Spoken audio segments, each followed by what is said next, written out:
Hello to everyone on the internet who goes to watch digital spy video blogs. It's me again, Matt, and my friend who always interviews me. We're old friends now, aren't we? Yep, old buddies. Keep watching, keep tapping in for the Who updates, and see you soon.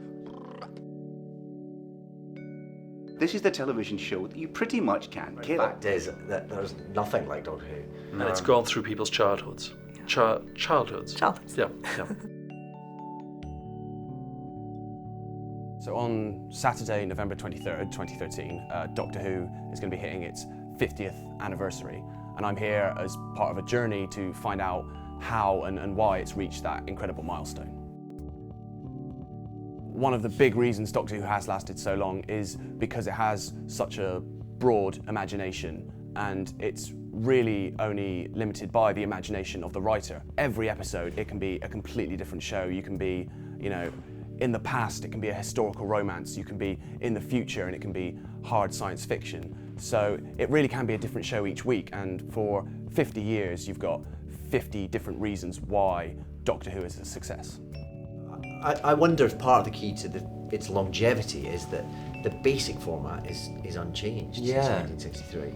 Really. I mean, a viewer in 1963 could turn on and watch Matt's next episode and Sort of understand. I mean, they'd be surprised about some of the things about it, but they'd get they'd recognise the show. And similarly, a viewer now can watch it or go back and watch any of the others and get it. Yeah, exactly. Like anything that lasts for a long time, you have to reinvent it to keep it going, and the show changes its cast pretty regularly compared to other shows, and I genuinely think that is the reason it's gone for so long. They are fans themselves. The creators and writers of those shows, the performers in them, they're fans themselves, and they would never ever let their like fans down. They're looking after it. Yeah, they're so aware of what they're looking after and what it means to people that they would never, they'd never let them down. It's like a predator that's been super evolved to survive in an environment. This is the television show that you pretty much can't kill. You can replace absolutely everybody multiple times and the show won't blink. That's amazing, isn't it? I first discovered Doctor Who almost 15 years ago now. It was back in 1999, and BBC Two put on a special Doctor Who night, and they aired classic episodes and documentaries and special features. And even then, I remember the show, I was about 12 or 13, I think, and the show really kind of captured my imagination. The idea of regeneration, that the lead actor could completely change. It really just seemed like this was a show with no limitations. But that's just my story. I mean, there are millions of Doctor Who fans across the globe, and they all have their own story about how they got into the show and why they love the show. So I want to, meet some of them and find out a little bit about why they love Doctor Who.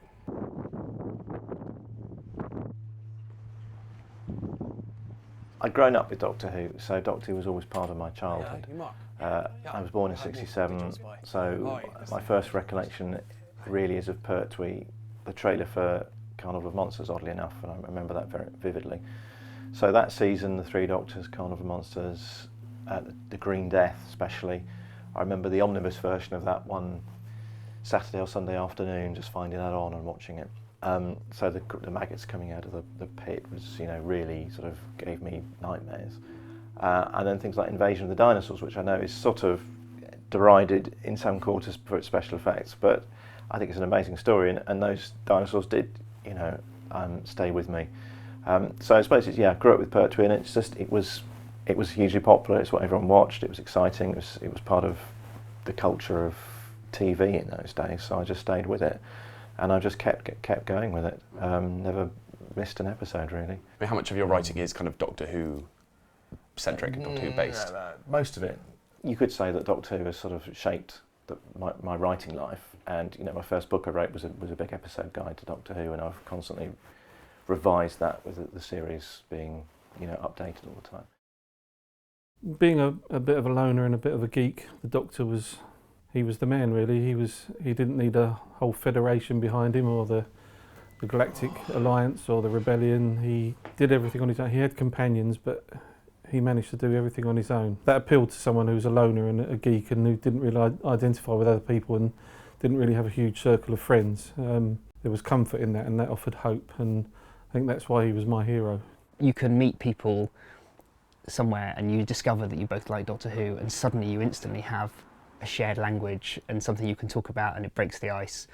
And I've developed huge friendships over the years just from that starting point, from liking a silly old TV show, and people who I've worked with and done other projects with, or just ended up going to the pub with every week because of what Verity Lambert and Sidney Newman came up with 50 years ago.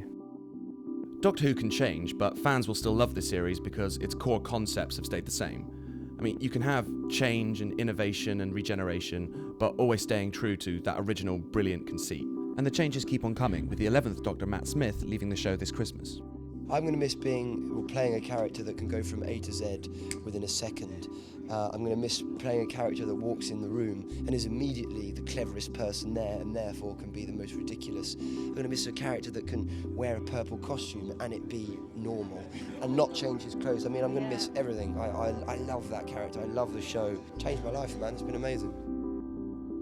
Do you think the show could last another 50 years? I think it can. I think what's interesting about it is that Doctor Who now is very much in the hands of the fans. A lot of the people who write and produce for the show are fans themselves and have been fans since childhood, and there's no reason that people, young viewers who watch the show now, can't grow up to become TV writers and producers. And you know, Stephen Moffat was once a young Doctor Who fan himself, and now he's in charge of the biggest show on television. I frequently think the way to fix every other television show is just to put the Doctor in it for a couple of scenes, to handle maybe some of the exposition because he does it well, maybe to give you a romantic moment, to give you a bit of comic relief, to give you a hero moment. What can't he do? What doesn't this show do?